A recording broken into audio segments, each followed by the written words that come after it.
थर्मोडायनेमिक्सचा अर्थ काय पहिलं तर ते बघा. थर्मोडायनेमिक्सचा मिनिंग काय दिलाय बघा. थर्मो म्हणजे असतं हीट, ठीक आहे, आणि डायनेमिक्स आपण पहिल्यापासून बघितलेलं आहे. डायनेमिक्स म्हणजे असतं मोशन. म्हणजे जी हीट मोशन मध्ये असणारी हीट आहे ना, त्याची जी आपण स्टडी करतो त्या अख्ख्या ब्रांचला बोलतात थर्मोडायनेमिक्स. ठीक आहे, ज्याच्यामध्ये हीट मोशन मध्ये असल्यावरती काय काय इफेक्ट होतात बॉडीवरती त्या सगळ्याची आपण स्टडी करतो. ठीक आहे, थर्मोडायनेमिक्स मध्ये. नेक्स्ट त्याच्यामध्येच काय दिलं त्यांनी, heat generation due to motion. Okay, म्हणजे ही थर्मोडायनेमिक्सची बेसिक डेफिनेशन आहे. म्हणजे त्यांनी तेच सांगितलंय की एखाद्या बॉडीमध्ये मोशन झाल्यामुळे जी हीट जनरेट होते त्यालाच आपण थर्मोडायनेमिक्स बोलतो.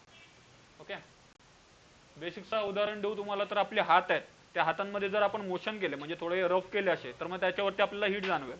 ठीक आहे, हाच एक्झाम्पल आहे, यालाच थर्मोडायनेमिक्स बोलतो. लगेच चालू नका हो सगळे. डेफिनेशन मध्ये काय दिलंय, it is the branch of physics which is deals with the concept of heat and temperature. ही फिजिक्सची अशी ब्रांच आहे जी फक्त हीट आणि टेम्परेचरच्या कॉन्सेप्ट सोबत डील करते. म्हणजे थोडक्यात त्यांना सांगायचं असंच आहे की ही हीट बद्दल स्टडी करणारी ब्रांच आहे, आणि तो पण हीट मोशन मध्ये असेल तेव्हा. ठीक आहे, नेक्स्ट. ओके, पुढे दिलेलं आहे त्यांनी थर्मल इक्विलिब्रियम काय असतं ते. थर्मल इक्विलिब्रियम बद्दल सांगितलेलं आहे. थर्मल इक्विलिब्रियम काय असतं ते आपण अख्खा लेक्चर एकदम शॉर्ट मध्ये बघणार आहोत, त्यामुळे एकदम काही डिटेल मध्ये जायचं नाही. डेरिव्हेशन वगैरे पण काही मोजके असतील तेच सांगणार आहे मी. आवाज नको अजिबात, लक्ष द्या. थर्मल इक्विलिब्रियम मध्ये काय दिलंय त्यांनी, when two bodies are contact with same temperature are called as they are in equilibrium state. म्हणजे दोन बॉडीज आहेत, त्यांना असं आपण एकमेकांजवळ ठेवलंय, सपोज की काही ऑब्जेक्ट असेल असं, तर एकमेकांजवळ ठेवल्यानंतर त्यांचं जर रूम टेम्परेचर जर सेमच असेल ना, म्हणजे असे ओपनली ठेवलेत त्यांना, तर मग ह्याचा टेम्परेचर, ह्या बॉडीचा टेम्परेचर आणि ह्या बॉडीचा टेम्परेचर दोघांचा पण टेम्परेचर आहे तो सारखा राहील. मग ही जी कंडिशन असेल त्यालाच आपण काय बोलणार, थर्मल इक्विलिब्रियम. थर्मल म्हणजे काय, हीट, म्हणजे दोघांचा पण टेम्परेचर आहे तो सारखा असेल. Okay, when two bodies are in contact with same temperature are called as they are in equilibrium state. Okay, एकच कंडिशन आहे की टेम्परेचर दोघांचा पण सेम राहायला पाहिजे, मग तोच थर्मल इक्विलिब्रियम बोलतो आपण त्याला. पुढे काय दिलं आहे, नोट मध्ये म्हणजे खाली काय दिलेलं आहे त्याच्यात, हा, या सगळ्या गोष्टी सारख्या असायला पाहिजेत, कॉन्स्टंट असायला पाहिजेत, म्हणजे चेंज नको व्हायला. हाँ, एम मतलब मास ही रहेगा, असं तसं.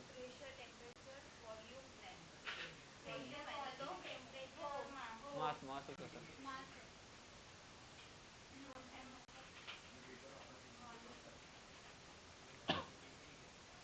पुढे त्यांनी काय दिलंय, म्हणजे ह्याचाच एक्झाम्पल दिलाय त्यांनी, थर्मल इक्विलिब्रियमचा एक्झाम्पल दिलाय. याला आपण ना एका आयसोलेटेड स्टेट मध्ये ठेवलाय, म्हणजे बाहेरचा टेम्परेचर आत नाही येणार आणि आतमधीतला टेम्परेचर असा बाहेर नाही जाणार. ठीक आहे, म्हणजे ही अशी इन्सुलेटिंग स्टेट आहे, थर्मल आयसोलेटेड सिस्टीम आहे, ज्याच्यामधनं टेम्परेचर आत नाही जात आणि बाहेर नाही जात. मग ह्या वेळेला ह्या सगळ्या गोष्टी आहेत, या सगळ्या गोष्टी कॉन्स्टंट राहतात, अजिबात बदलत नाहीत त्या.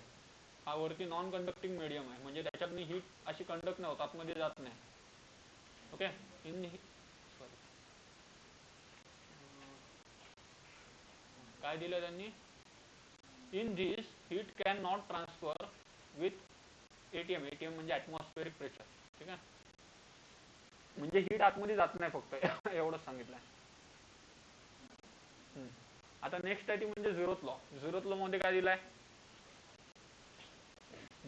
झिरोथ लॉ मध्ये काय दिलाय, if two system are in equilibrium with third system then third system is also in equilibrium. म्हणजे त्यांनी काय सांगितलेलं आहे, जर दोन कुठल्याही सिस्टीम आहेत त्या एकमेकांसोबत इक्विलिब्रियम मध्ये असेल, मग त्यांच्यात लगोलग आपण तिसरी जर कुठली बॉडी ठेवली किंवा तिसरी सिस्टीम ठेवली तर ती पण या दोघांना इक्विलिब्रियम मध्ये येईल.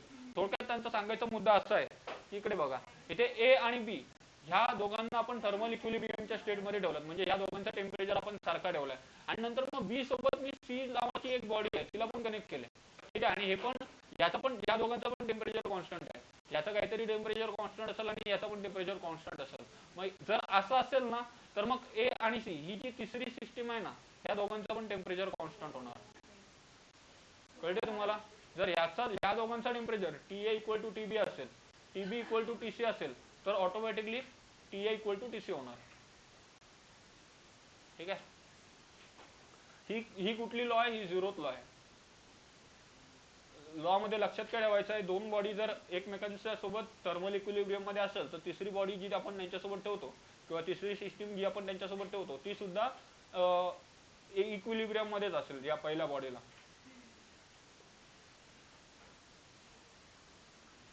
पुढे ती म्हणजे इंटरनल एनर्जीची कॉन्सेप्ट. इंटरनल एनर्जीला त्यांनी काय डिफाइन केलंय बघा, the stored form of energy is called as a internal energy. He energy आहे ना, इंटरनल एनर्जी कुठल्याही बॉडीमध्ये असते, ठीक आहे, म्हणजे सजीव असो निर्जीव असो त्याच्यामध्ये एक इंटरनल एनर्जी असते आणि ती तेव्हाच जागी होते म्हणजे जेव्हा तिची गरज असते ना ती तेव्हाच जागी होते, कळते.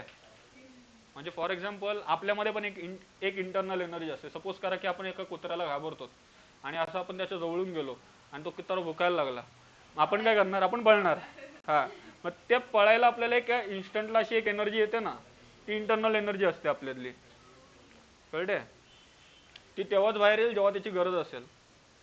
तेव्हा आपण ऑलिम्पिक मधल्या एखाद्या रेसरपेक्षा पण फास्ट जाऊ.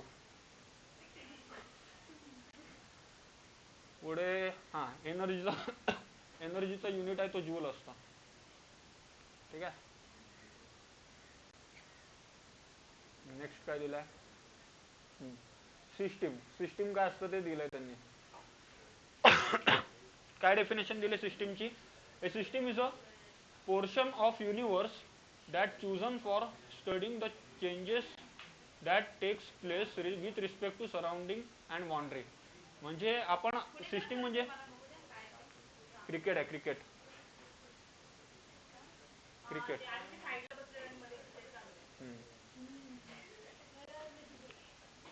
ठीक आहे. सिस्टीम मध्ये पहिले त्यांनी दिलेला काय ते लक्षात घ्या. A system is a portion of a universe that chosen for studying the changes that take place with respect to surrounding and boundaries. म्हणजे आपण सराउंडिंग आणि बाउंड्रीज यांच्या रिस्पेक्ट मध्ये जी युनिवर्सची स्टडी करण्यासाठी जो पोर्शन आपण यूज करतो त्याला सिस्टीम बोलतात. एक काम करा, डेफिनेशन आहे तिकडनं रट्टा मारा, याचा मिनिंग मी तुम्हाला या डायग्राम मध्ये सांगतो, ठीक आहे. इकडे चालू काय आहे, क्रिकेटची मॅच चालू आहे आणि इकडे लोक आहेत ती पॅव्हेलियन मध्ये बसलेत. सपोज करा की आपण पण त्या लोकांमध्येच आहोत. आता याच्यामध्ये सिस्टीम काय आहे, सिस्टीम म्हणजे हे बघा, ह्यांची जी मॅच चालू आहे ना, हा जो कंप्लीट एरिया असेल ही अख्खीची अख्खी असेल ती म्हणजे सिस्टीम, ज्याची आपण स्टडी करतो थर्मल इक्विलिब्रियम मध्ये किंवा कुठल्याही स्टेट मध्ये. ही जी असेल ना ही झाली सिस्टीम, ठीक आहे. दोन गोष्टी आहेत त्याच्यात, तीन गोष्टी आहेत. एक आहे सिस्टीम, एक आहे बाउंड्री आणि एक आहे सराउंडिंग, ठीक आहे. आता सिस्टीम म्हणजे काय हे तर तुम्हाला कळलं. आता ही जी आजूबाजूची लोक बसलीत ना, जी याला ऑब्झर्व करतात पण जी याच्यामध्ये एंट्री नाही करत, या ग्राउंड मध्ये एंट्री नाही करत, फक्त ऑब्झर्व करतात, आणि या सराउंडिंग मुळे आतमधीतल्या गोष्टीला काहीच इफेक्ट नको पडायला, कळते. मग हे जे आजूबाजूचा मीडियम असतो ना हा असतो सराउंडिंग, ठीक आहे. म्हणजे ही जी लोक बसलीत ही सपोज की ही होतात सराउंडिंग, आपण पण यांना बाहेरून बघतो मग आपण पण झालो सराउंडिंग. आणि ह्या लोक आणि ही मॅच, लोक आतमध्ये जात नाहीत, का नाही जात, कारण की यांच्यामध्ये एक बाउंड्री ठेवलेली आहे, ठीक आहे. त्यांना ही बाउंड्री क्रॉस नसते करायची, कळते. सराउंडिंग म्हणजे काय, ज्यांना आपण ऑब्झर्व करतो ते, सॉरी सराउंडिंग नाही, काय होतं ते सिस्टीम म्हणजे काय, ज्यांना आपण ऑब्झर्व करतो ते. सराउंडिंग म्हणजे आपण स्वतः, ठीक आहे. आणि बाउंड्री म्हणजे आपला आणि सराउंडिंग, सॉरी आपला आणि सिस्टीम, सराउंडिंग आणि सिस्टीम, इथे सराउंडिंग आहे, ठीक आहे, आणि इथे सिस्टीम आहे. या दोघांमध्ये जी गॅप असते ना, ही जी बाउंड्री असते ना त्याला बाउंड्री बोलतो आपण, ओके. तिन्ही गोष्टी कळल्यात तुम्हाला काय आहेत त्या.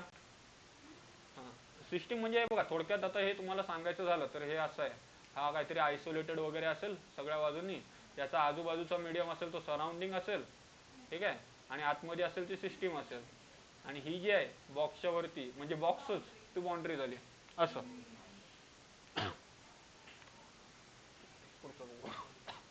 टाईप ऑफ सिस्टीम, तीन टाईपच्या सिस्टीम असतात. कुठल्या टाईपच्या सिस्टीम आहेत, एक म्हणजे ओपन सिस्टीम, दुसरी क्लोज आणि तिसरी आयसोलेटेड, ओके. त्याच्यामध्ये पहिला ओपन सिस्टीमचा एक्झाम्पल दिलाय बघा. काय दिलंय ओपन सिस्टीम मध्ये, ए सिस्टीम विच, पहिले काय दिलंय ते बघा, a system which exchange energy and matter with surrounding. म्हणजे अशी सिस्टीम जी काय करते, एनर्जी आणि मॅटर याला सराउंडिंग सोबत एक्सचेंज करते, कळते. म्हणजे सपोज करा की हा चहा आपण ओपन मध्ये ठेवलाय. आता ओपन मध्ये ठेवल्यानंतर काय होईल, हा जो चहा थंड होते म्हणजे काय होते, तो त्याची एनर्जी एक्सचेंज करतोय. प्लस वाफेच्या फॉर्म मध्ये त्या चहाची म्हणजे जी काय बोलतात त्याला वरची क्वांटिटी कमी होईल. कळते, इव्हॅपोरेट होईल तो.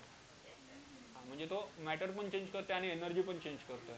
ही झाली ओपन सिस्टीम. ओके.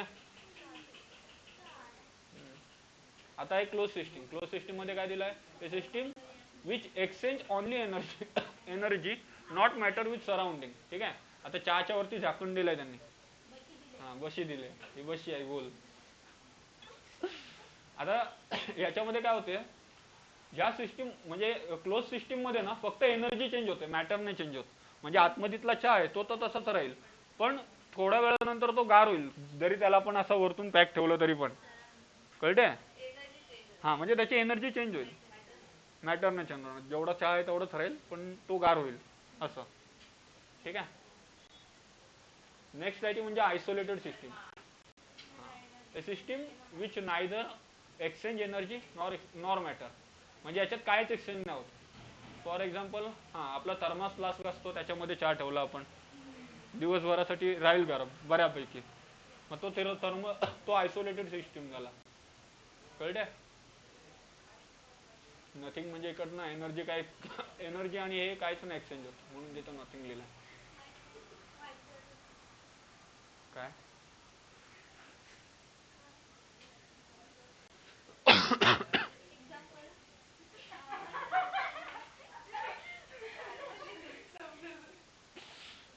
इथंच लक्ष द्या, नको तिथे नका डोकं चालू.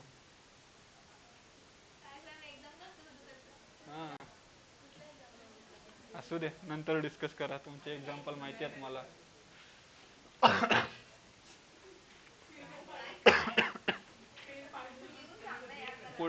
पुढे काय दिलंय बघा, पुढे हीट दिलंय. ओके. हीट मध्ये त्यांनी काय डिफाईन केलंय त्याला, heat is a way of transfer of energy. Okay. म्हणजे हीट म्हणजे काय त्यांनी असं काय दिलं नाही, फक्त हीट आहे ती एका बॉडी मधनं दुसऱ्या बॉडी मध्ये ट्रान्सफर होते असंच सांगितलंय. कळलं, way of transfer of energy. झालं. कोती फालतू गिरे. म्हणजे हीट जर आपण एका बॉडी मधनं दुसऱ्या बॉडीला दिली तर मग ती पॉझिटिव्ह आहे. कळते. आणि एखाद्या सिस्टीम कडनं जर घेतली तर त्या सिस्टीमची हीट एनर्जी आहे ती निगेटिव्ह आहे. ठीक आहे. सिस्टीम बद्दल बोलतो आपण एनर्जी देतो, मग त्या सिस्टीमची एनर्जी पॉझिटिव्ह होईल.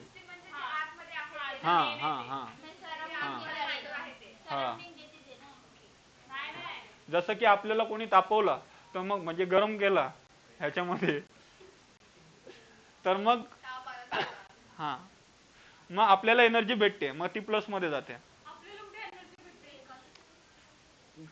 गरम शेकोटी जवळ जातेस तेव्हा काय भेटते आपल्याला, हीट भेटते. मग आपल्याला एनर्जी भेटते ना तिथे, मग आपली एनर्जी आहे ती प्लस मध्ये येते. कळते. आता सपोज की तुला ताप आला आणि तू प्रांजल जवळ बसलीस, मग तुझा ताप आहे तो प्रांजल मध्ये पण जाईल. मग तू निगेटिव्ह झालीस. कळलं. काय काय एक्झाम्पल द्यायला लागतात मला. पुढे काय दिलं, energy exchange between system and surrounding.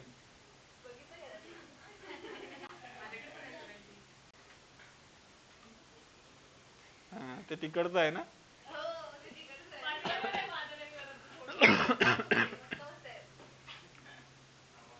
क्लासमध्ये खोकल्याचं औषध पण ठेवायला लागतं, सगळ्यांना झालंय. Energy exchange between system and surrounding due to temperature difference. ठीक आहे. एनर्जी एक्सचेंज कशामुळे होतो, सराउंडिंगचा आणि सिस्टीम या दोघांमध्ये पण टेम्परेचर डिफरन्स मुळे एनर्जीचा एक्सचेंज होतो. ठीक आहे. त्याचा एसआय युनिट दिलाय, जूल आहे एनर्जीचा, आणि हीटचा जो सिम्बॉल आहे तो क्यू आहे. क्यूटी नाही ते. Specific heat capacity. Specific heat capacity याच्यामध्ये पण होता, कशात, केटीजी मध्ये.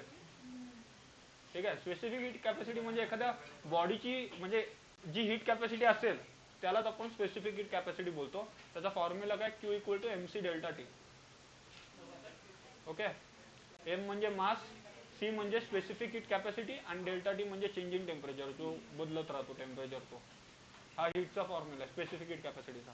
आणि याच्यामध्येच दोन टाईप आहेत. ठीक आहे. एक म्हणजे सीपी आणि एक तर सीव्ही, चेंज इन प्रेशर आणि व्हॉल्यूम, दोघांचा पण फॉर्म्युला तसंच दिले. क्यू इक्वल टू, अरे याच्यातनं सी काढलं तर फॉर्म्युला काय येईल, सी जर काढायचं झालं तर Q upon M delta T, C इथंच राहील. मग याच्यामध्ये एकतर सी पी लावा नाही तर सी व्ही लावा, दोघांसाठी फॉर्म्युला तसंच येईल, एम आणि डेल्टा टी.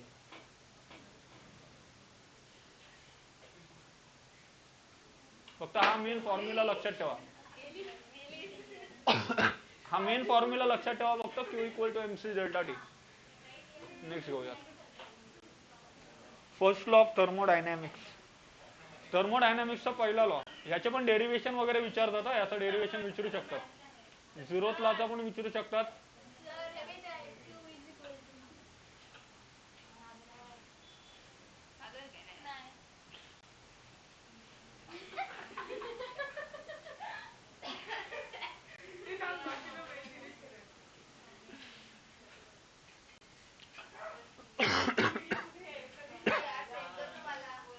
बरं लक्ष द्या, या दोन्ही पण लॉचे डेरिव्हेशन आहेत ते करून घ्या, झिरोथ लॉचा पण आणि फर्स्ट लॉचा पण. झिरोथ लॉचा नसेल एखादी, एवढा काय. झिरोथ लॉ मध्ये म्हणजे काय असतं, जर दोन सिस्टीम एकमेकांसोबत इक्विलिब्रियम कंडिशन मध्ये असेल तर तिसरी सिस्टीम पण, म्हणजे तिसरी सिस्टीम पण त्याच्यासोबत इक्विलिब्रियम कंडिशन मध्ये असेल. हेच होतं ना, हा हेच होता. आपण काहीतरी असं केलं होतं बघ ना. मला एक्झाम्पल पण आठवते, मला एक्झाम्पल पण आठवते.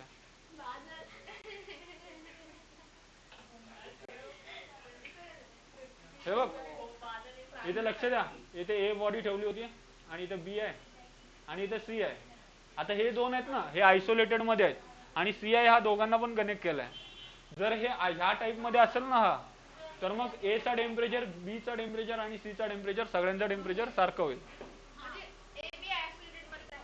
हे बघ इकडे ना नॉन कंडक्टिंग मीडियम आहे, हा आणि हा कंडक्टिंग आहे, हा सी बाहेर आहे. ए मधनं ऐक जरा, ए मधनं टेम्परेचर बी मध्ये जात नाहीत आणि बी मधनं पण ए मध्ये येत नाही का, कारण की ते आयसोलेटेड आहेत. पण ए मधनं सी ला जातोय आणि बी मधनं पण सी ला जातोय, कळते. हा मग जर, अरे होईल काय, हा बघ हा टेम्परेचर आहे ना, हा याच्यासोबत एक्सचेंज करेल, हा पण याच्यासोबत एक्सचेंज करेल आणि एका टायमिंगने होईल असा की ह्या दोघांचा पण टेम्परेचर सारखा येईल, तिघांचा पण. तो झाला झिरोथ लॉ. आणि फर्स्ट लॉ मध्ये काय दिलं बघा,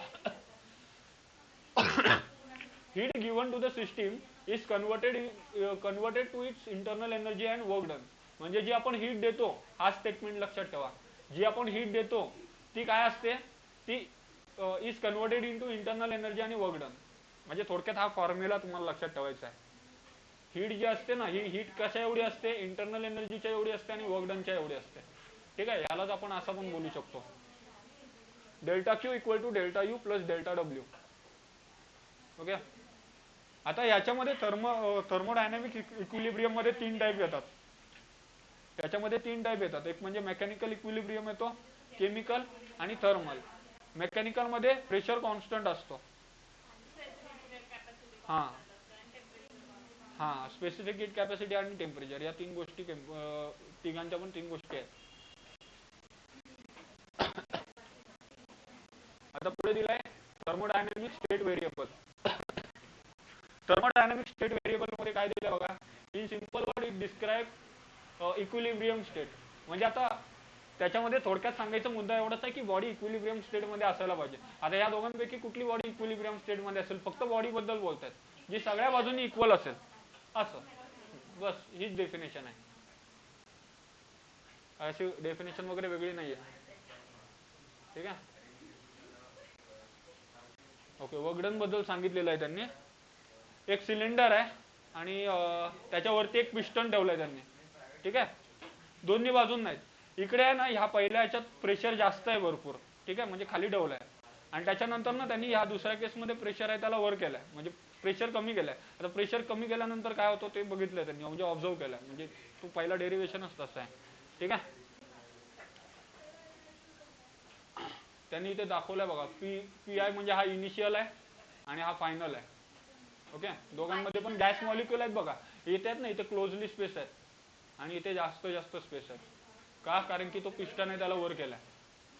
ओके, पुढे त्यांनी काय दिलं बघा. पहिले वर्कचा नॉर्मल फॉर्म्युला वापरला. वर्कचा फॉर्म्युला काय असतो? Force into displacement. ठीक आहे, मग तिकडनं आपल्याला ही पहिली इक्वेशन भेटली, work done equal to force into displacement. आता प्रेशरचा पण, आता इकडे प्रेशर त्यांनी दिलेला आहे ना, प्रेशर चेंज होते दोन्ही बाजूंना, म्हणून प्रेशरचा फॉर्म्युला घेतलाय. प्रेशरचा एक फॉर्म्युला असतो फोर्स अपॉन एरिया. इकडनं जर तुम्ही फोर्स काढायला गेलात तर फोर्सचा आन्सर काय भेटेल बघा. या फॉर्म्युला मधनं जर तुम्ही फोर्सचा आन्सर काढायला गेलात तर काय भेटेल? पी इक्वल टू आहे फोर्स अपॉन एरिया.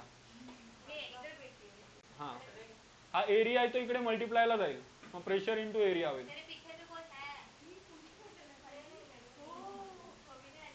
अरे हे समजते का प्रांजल? लक्ष देते,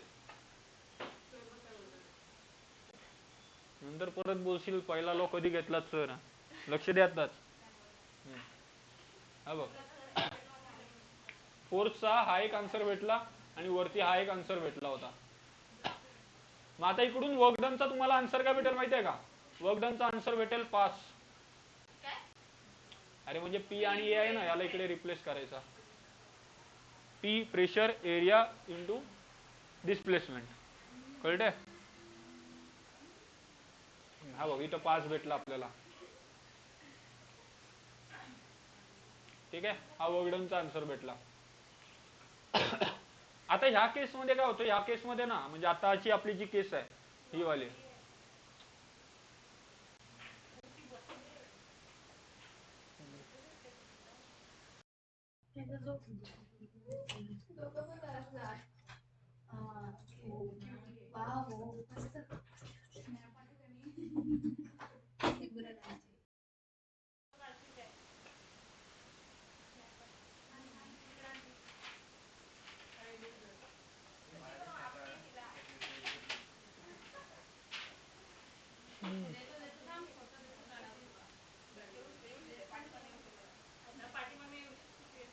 बरं जाऊ द्या, मी इथे तुम्हाला बाजूला समजवतो, लक्ष द्या. वर्क डनचा आन्सर आपल्याला काय भेटलाय? P A S. हा वर्क डनचा आन्सर भेटलाय आपल्याला. आता ही जी केस आहे याच्यामध्ये व्हॉल्यूम चेंज होते. ओके, म्हणजे हे बघा, हा सिलेंडर आहे, याच्यामध्ये पहिले पिस्टन होता तो खाली होता. प्रांजल लक्ष दे इथे, याच्यामध्ये पिस्टन पहिले खाली होता आणि पार्टिकल असे क्लोजली स्पेस होते. जेव्हा आपण पिस्टनला वरती गेला तेव्हा काय झाला? पार्टिकल आहेत त्यांनी जास्त स्पेस झाले.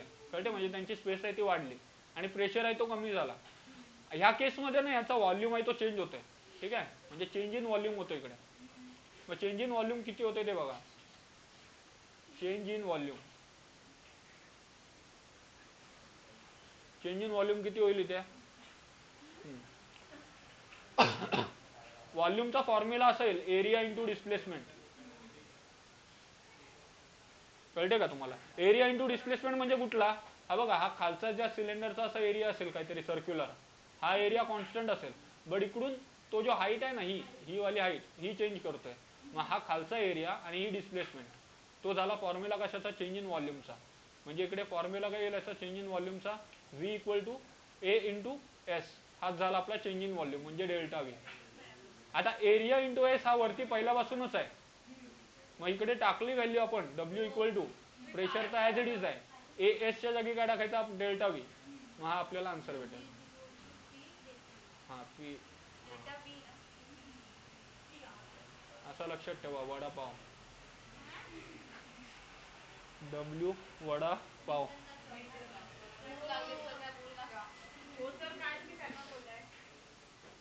हे तुम्हाला सांगत होतो तेव्हा तुमचं लक्ष नव्हता. मोबाईल ठेव, मग समजेल काय सांगून ठेवलं ते.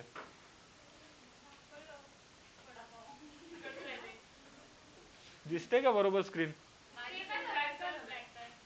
हम जरा सेव्ह करते आणि परत कट करतो. नेट मुळे झालं वाटतं ते. माझाच होता. हॉटस्पॉट नकोय त्याला.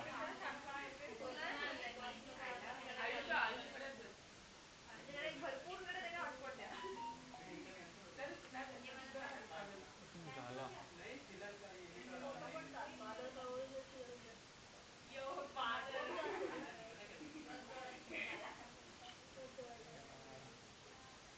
गेला.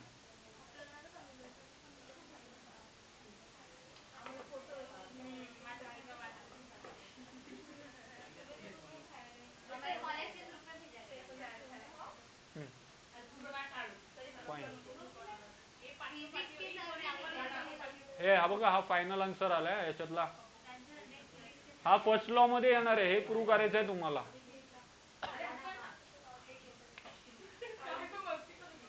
पुढे लक्ष द्या आता, थर्मोडायनामिक प्रोसेस. मी जे शिकवतोय ना हे परत रिपीट नाही शिकवणार. थर्मोडायनामिक प्रोसेस मध्ये काय दिलंय त्यांनी, थर्मोडायनामिक प्रोसेस मध्ये त्याचे टाइप ऑफ म्हणजे किती टोटल प्रोसेस असतात, किती आहेत बघा टोटल. एक आयसोथर्मल प्रोसेस आहे याच्यात, एक ॲडियाबॅटिक आहे, याचे डेरिव्हेशन करायचे तुम्हाला. आयसोकोरिक आहे, आयसोबॅरिक आहे, आणि एक सायक्लिक आहे. ठीक आहे, आणि हे आणखी एक आहे रिव्हर्सिबल आणि इनरिव्हर्सिबल. हे सगळे आहेत ना, हे किती आहेत टोटल, 6 का 7 टाईप आहेत. त्यातली एक कंपल्सरी येऊ शकते, isobaric, isothermal, adiabatic, reversible, irreversible, cyclic.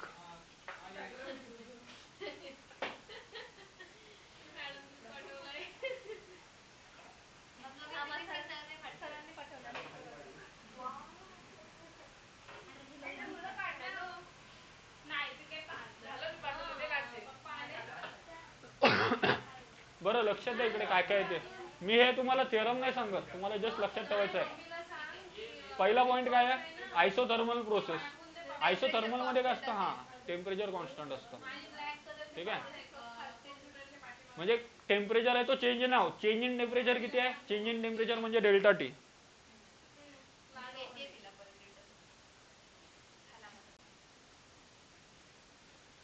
Change in temperature किती आहे इकडे, 0 आहे. कळते तुम्हाला, टेम्परेचर कॉन्स्टंट म्हणजे टेम्परेचर बदलत नाही, चेंज इन टेम्परेचर आहे तो 0 आहे. प्रचिती इथं लक्ष दे.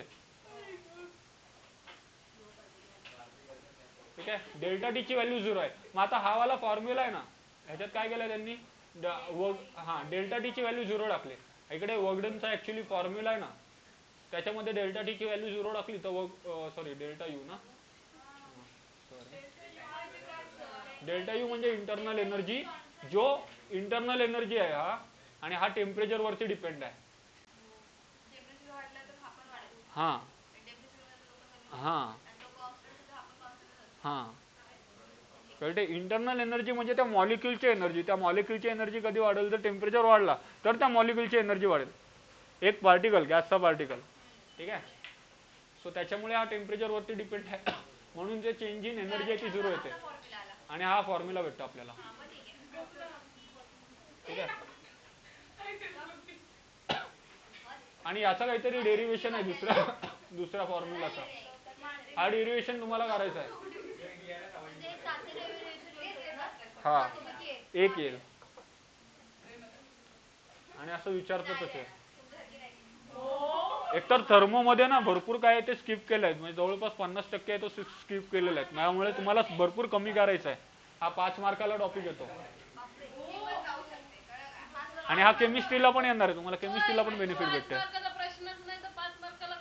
5 मार्काला म्हणजे असं नाही ग, लेसनचा वेटेज आहे, एवढं नको डोकं लावू.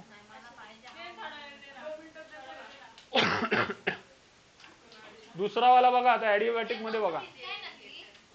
ए इकडे लक्ष द्या, इकडे अजिबात लक्ष. आयुष्य काय चाललंय तुझं, ठेवून दे वाटलेस तर. काय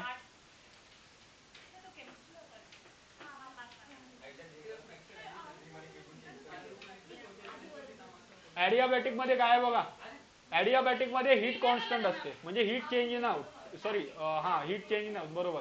चेंज इन हीट आहे ना, त्याची व्हॅल्यू 0 होते, म्हणजे इथेच व्हॅल्यू आपल्याला 0 भेटते. जर हीट 0 झाली तर आपल्याला डायरेक्ट व्हॅल्यू किती भेटेल इंटरनल एनर्जीची, -W भेटेल. ठीक आहे, याची थोडीशी थिअरी वगैरे ती लक्षात ठेवा. आणि हे पण हे टेक्स्टबुक मध्ये दिलेत का बघा फॉर्म्युले जरा प्रत्येकाचे. नाही आहेत ना, नसतील तर टेन्शन नाही काय. बघू जरा भूमिका. हा तेच, कारण की मी पण तुम्हाला थेरीज सांगितली होती, मला आठवते तेवढा.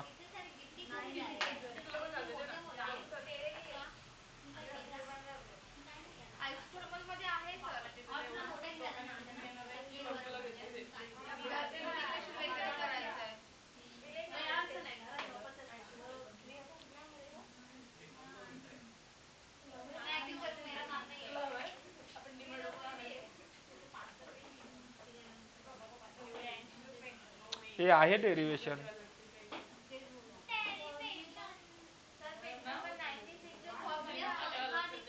फॉर्म्युले बघ इकडे दिलेले आहेत. हे काय आयसोथर्मलचा झाला, आयसोबॅरिकचा झाला.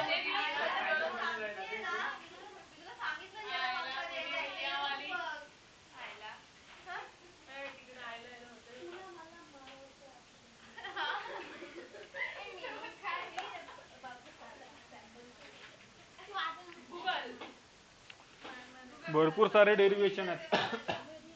हे करून घ्या सगळे डेरिवेशन. तुम्ही प्रॅक्टिस करा पहिले, ठीक आहे. नाही जमलं तर मी सांगेन, ठीक आहे. आयसोकोरिक मध्ये काय असतो बघा, आयसोकोरिक मध्ये व्हॉल्यूम कॉन्स्टंट आहे. हा, आता व्हॉल्यूम कॉन्स्टंट ठेवलं तर काय होईल, व्हॉल्यूम कॉन्स्टंट ठेवला ना तरी वर्कडन 0 होईल. कळते तुम्हाला वर्कडन होतो कसं काय, हा इकडे पिस्टन असतो तो वरती ढकलला जातो. कळते तुम्हाला, इथे वर्कडन होतोय. ह्या ठिकाणी काय होतो, जेव्हा आपण टेम्परेचर वाढवतो त्याच्यामुळे काय होतो, व्हॉल्यूम पण चेंज होतो. व्हॉल्यूम चेंज होतो म्हणून वर्कडन होतो. जर व्हॉल्यूम चेंज झालाच नाही तर इथं वर्कडन पण होणार नाही.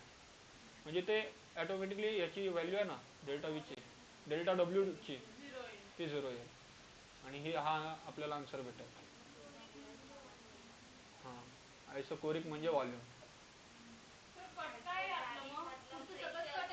हा, सेकंड लॉ वगैरे सगळं कट आहे.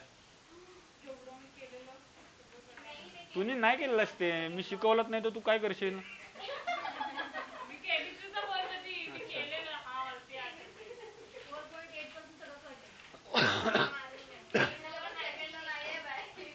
आयसोबॅरिक मध्ये बघा, आयसोबॅरिक मध्ये प्रेशर कॉन्स्टंट असतो.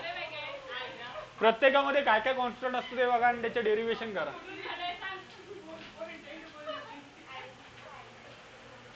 सायक्लिक प्रोसेस, सायक्लिक मध्ये इंटरनल एनर्जी कॉन्स्टंट असते. इंटरनल एनर्जी कॉन्स्टंट असते याच्यात,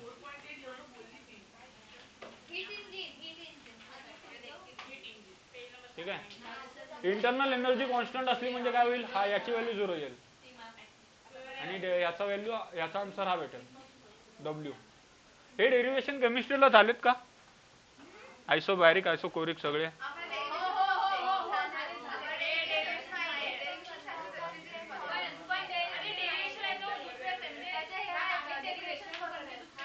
ओके,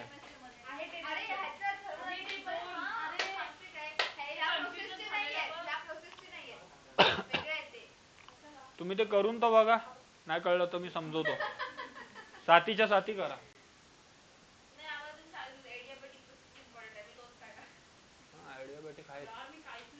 रिव्हर्सिबल आणि इरिव्हर्सिबल मध्ये बघा, रिव्हर्सिबल प्रोसेस मध्ये त्यांनी जस्ट डिफरन्स नी तुम्ही लक्षात ठेवा.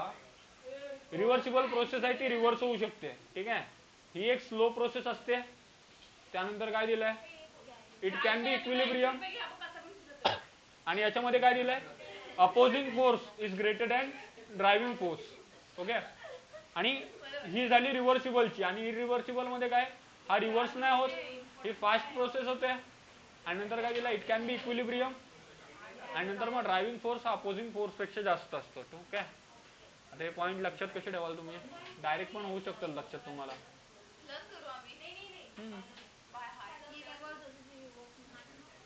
ही रिव्हर्स असते ती रिव्हर्स नसते, ही स्लो असते ती फास्ट असते नसते.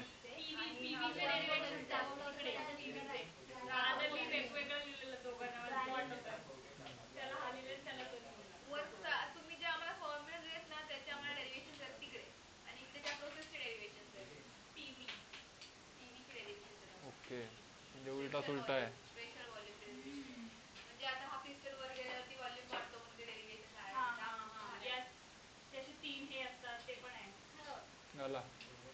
हे डेरिवेशन सांगू का मी तुम्हाला सगळेच.